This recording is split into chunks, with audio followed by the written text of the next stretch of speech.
Today, instead of being in my usual studio place, we're in the out of doors to talk about nature cinematography.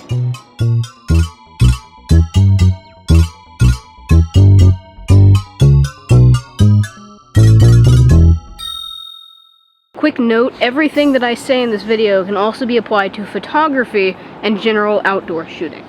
It's important that you know the weather that you'll be shooting in.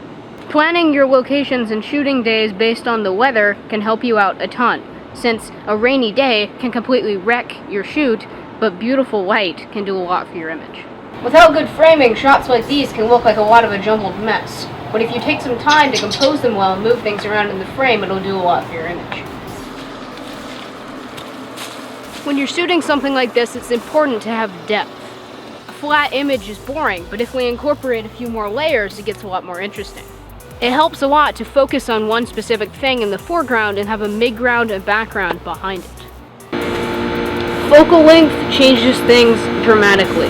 A wide focal length can be used to show the vastness of something or make something look larger, highlighting on its size, or you can use a longer lens and a longer focal length to get closer to something that's far away. Nature tends to be a bit still, so it's important to have something in your shot that moves. This can be panning the camera or having a living animal in your shot. We've all heard of golden hour, when the sun has this orange hue and everything looks awesome. Golden hour is the time right before the sun sets and right after it rises, when shadows are softened and the sun sometimes has this cool, warm glow. There are apps for your phone that'll tell you when golden hour begins and ends, or you can use the mathematical equation. You know what, just get the app. Anyway, that's all for today. Hope you enjoyed this week's video, and I'll see you next week.